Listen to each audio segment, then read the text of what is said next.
number 2 Bill 2025. 3. The Manipur Appropriation Bill 2025. 4. The Manipur Appropriation Vote on Account Bill 2025.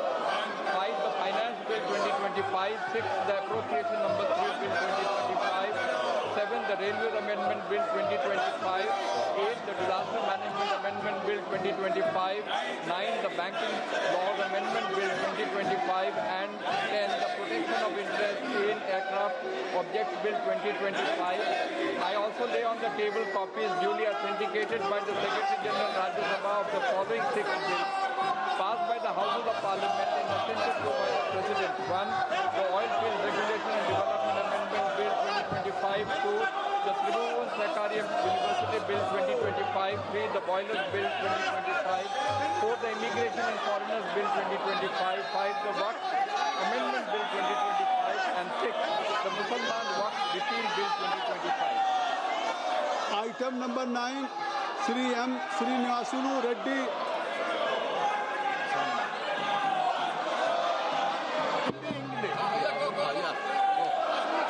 Sir, I rise to present the 5th report, Hindi and English versions on the subject, Regional Rapid Transit System and role of NCRTC of the Department-related Parliamentary Standing Committee on Housing and Urban Affairs 2024-25 listed against my name in today's list of business, sir.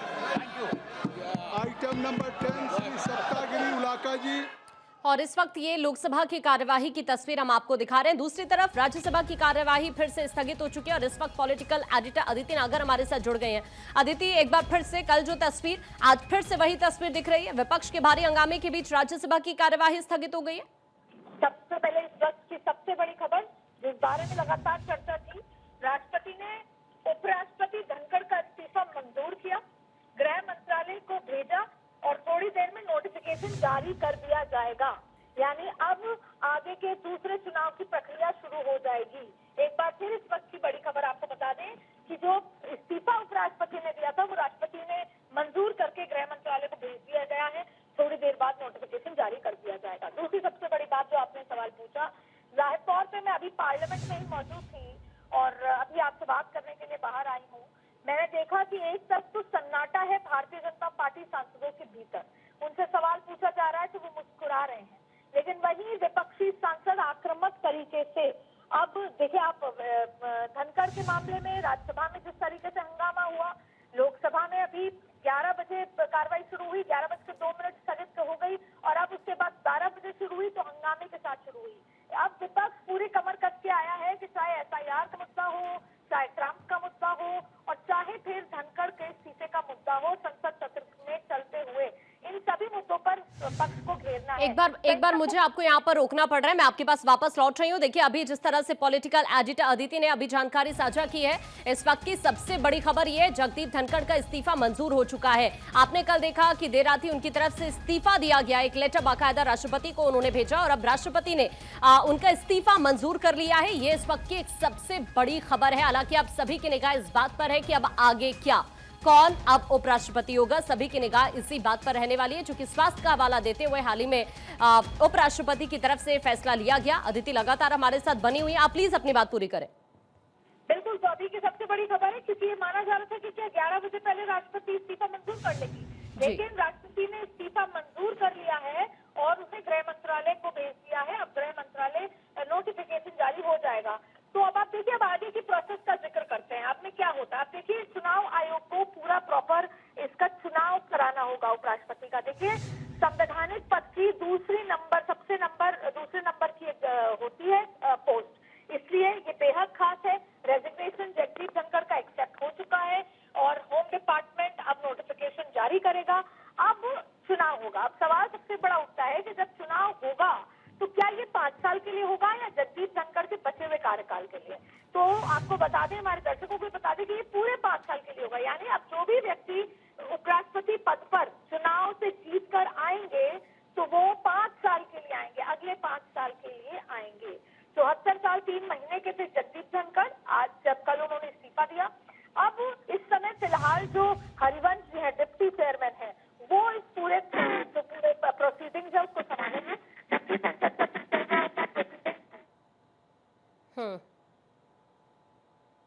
आपकी आवाज नहीं मिल पा रही है, मैं आपके पास अभी वापस लौट रही हूँ। ये देखिए, इस वक्त की सबसे बड़ी खबर यही है। एक तरफ तो अभी आपने चूंकि संसद के दोनों सदनों की कार्यवाही की तस्वीरें देखी, लोकसभा की कार्यवाही अभी चल रही है, दूसरी तरफ राज्यसभा की कार्यवाही स्थगित हो गई। और इस बीच सबसे बड़ी खबर ये है कि देखिए, उपराष्ट्रपति की तरफ से कल एक बड़ा फैसला लिया गया, उन्होंने इस्तीफा दे दिया और अब फिलहाल राष्ट्रपति ने उनके इस्तीफे को मंजूर कर लिया है। लेकिन अब अगला उपराष्ट्रपति कौन होगा, सबसे बड़ा सवाल इस वक्त यही बना हुआ है सभी के जहन में।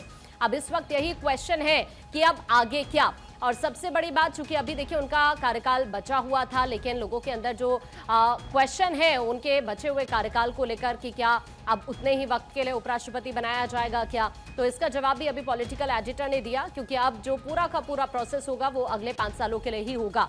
अब ऐसे में सभी की निगाह इसी बात पर टिकी हुई है कि आखिरकार अब देश के उपराष्ट्रपति अगले कौन होंगे। फिलहाल इस वक्त की सबसे बड़ी खबर यही है कि राष्ट्रपति द्रौपदी मुर्मू ने उपराष्ट्रपति का इस्तीफा मंजूर कर लिया है। एक बार फिर से पॉलिटिकल एडिटर हमारे साथ जुड़ गई हैं।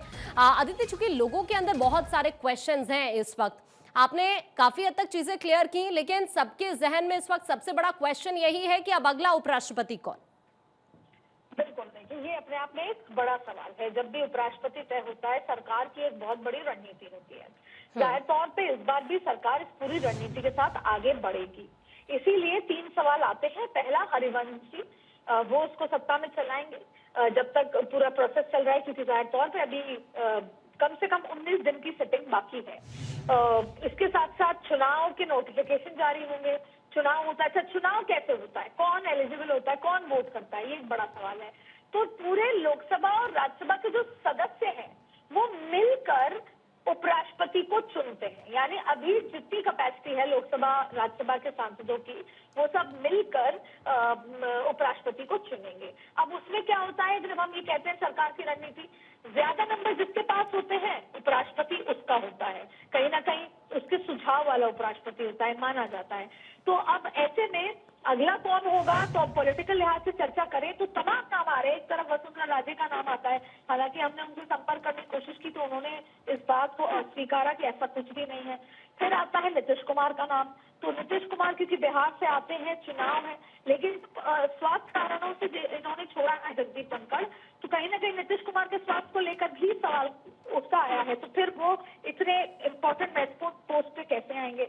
फिर कई बार ये भी सवाल आता है कि महाराष्ट्र के शिंदे, जो कि अभी डिप्टी सीएम है, कहीं ना कहीं उनका तालमेल वहां ठीक नहीं है, तो क्या वो आएंगे, क्योंकि कहीं ना कहीं मराठी मानुष। और दूसरी सबसे बड़ी बात है कि बीएमसी का एक बड़ा चुनाव भी है, अगर पॉलिटिकल लिहाज से समझे। फिर तीसरी बड़ी बात है कि क्या कोई बंगाल से आने वाला है, क्योंकि बंगाल बिहार का चुनाव है, उसको रणनीति को साधने के लिए। कई बार ये भी चर्चा होती है कि कोई माइनॉरिटी चेहरा आ सकता है, सॉफ्ट माइनॉरिटी चेहरा, जिससे कहीं ना कहीं जो ये बात है एनआरसी को लेकर, कहीं ना कहीं बंगाल और बिहार में इसको लेकर चीजें हैं, तो आ सकता है, जिसमें गुलाम नबी आजाद का भी नाम इस चर्चा में शामिल हो रहा है। तो अभी कयासों का सिलसिला तेज है, लगातार कयास चल रहे हैं। कहीं ना कहीं हरिवंशी जो डिप्टी चेयरमैन है, उनका नाम भी आता है कि उनको शायद अपग्रेड कर दिया जाएगा। तो ऐसे तमाम नाम इस लिस्ट में हैं, लेकिन फिलहाल आपको बड़ी खबर बता दें, उनका इस्तीफा एक्सेप्ट हो गया है। अब चुनाव की रणनीति आगे बनेगी, चुनाव होगा, संभवतः इस 21 दिन में चुनाव होता नजर नहीं आ रहा।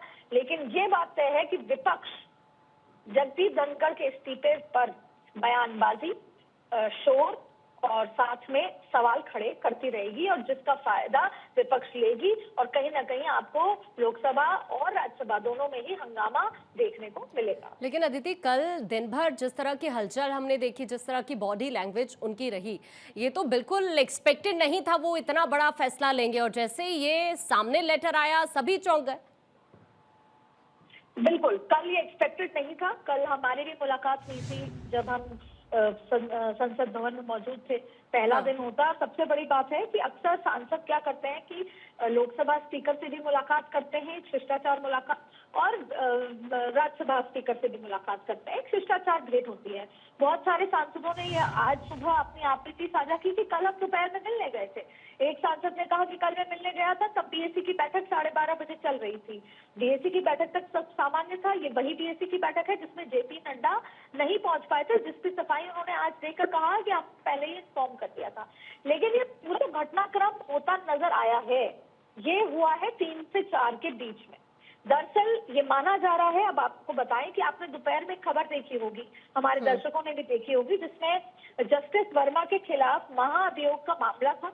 150 से ज्यादा सांसद पक्ष विपक्ष के लोकसभा स्पीकर के साथ गए रविशंकर प्रसाद से, और उन्होंने कहा कि जस्टिस वर्मा को हटाया जाए, और ये इम्पीचमेंट की बात थी। उस ज्ञापन को एक्सेप्ट भी कर लिया गया था, लेकिन ये लोकसभा का मामला था। दोपहर बाद पता चलता है कि नासिर हुसैन, जो कि राज्यसभा के कांग्रेस के सांसद हैं, उन्होंने 50 सांसदों के सिग्नेचर करके, केवल विपक्ष के सांसदों के सिग्नेचर करवा के ज्ञापन दिया है जगदीप धनखड़ को, और उस ज्ञापन में कहा है कि सेम बात कही है, इम्पीचमेंट अगेंस्ट जो वर्मा, जस्टिस वर्मा के खिलाफ। लेकिन कहीं ना कहीं समझ आता है कि इसको लेकर सरकार और जगदीप धनखड़ के मामले के बीच में तालमेल नहीं बैठा।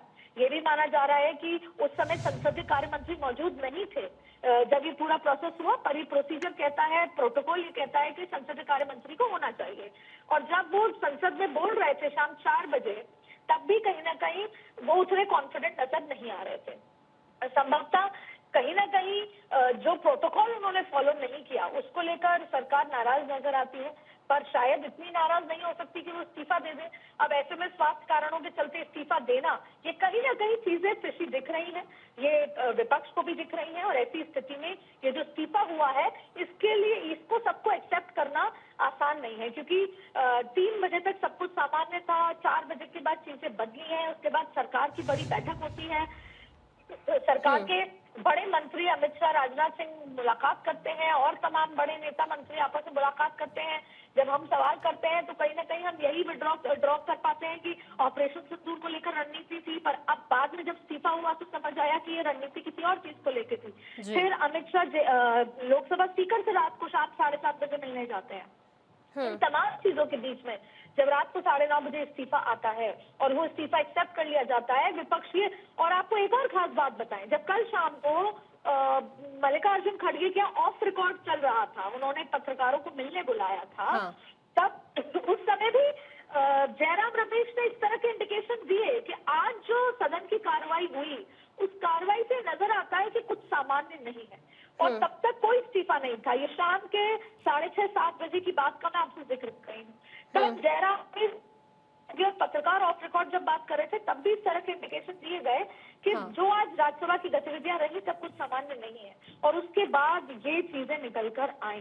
तो जाहिर तौर पे कहीं ना कहीं इस पर सवाल खड़े होते रहेंगे, विपक्ष इस पर सवाल करेगा, लेकिन अब आगे का सवाल ये है कि उपराष्ट्रपति होगा कौन। अब इसको किस लिहाज से साधा जाएगा, सोशल इंजीनियरिंग, या वो व्यक्ति जो बहुत एक्सपीरियंस्ड है, जो आगे 5 साल राज्यसभा को बेहतर तरीके से चला सके। देखिए, हमने ये नहीं बोलना चाहिए कि किसी भी सरकार के लिए और सत्ता विपक्ष के लिए, दोनों के लिए लोकसभा और राज्यसभा में नंबर गेम सबसे महत्वपूर्ण है। जिसके नंबर ज्यादा होते हैं जाहिर तौर पर वो सत्ता में होता है, लेकिन जिसके नंबर ठीक ठाक होते हैं वो विपक्ष में एक बहुत मजबूत भूमिका में होता है, खास तौर पे अक्सर राज्यसभा। अब आने वाले समय में 1 नेशन 1 इलेक्शन जैसे बिल आएंगे, आने वाले समय में सीसीए, एनआरसी जैसे पर भी चर्चा होगी। इन सब में राज्यसभा में कोई ऐसा व्यक्ति हो जो मॉडरेट बेहतर तरीके से कर पाए, क्योंकि सीसीए, और देखिए इस तरह की जानकारी अभी मिल रही है कि शाम में करीब 5:30 बजे के आसपास राज्यसभा बीएसी की मीटिंग भी होने वाली है। एक क्वेश्चन ये कि ये मीटिंग कितनी इंपॉर्टेंट रह सकती है, इसके पीछे मायने क्या, और दूसरा अभी चूंकि अगर हम राज्यसभा के कामकाज की बात करें तो अभी अगर हम इस पूरे के पूरे प्रोसेस को देखें, उपराष्ट्रपति की जब हम बात करते हैं तो इसमें थोड़ा वक्त जरूर लगेगा, तो अभी इसका इम्पैक्ट कितना पड़ सकता है राज्यसभा के कामकाज पर?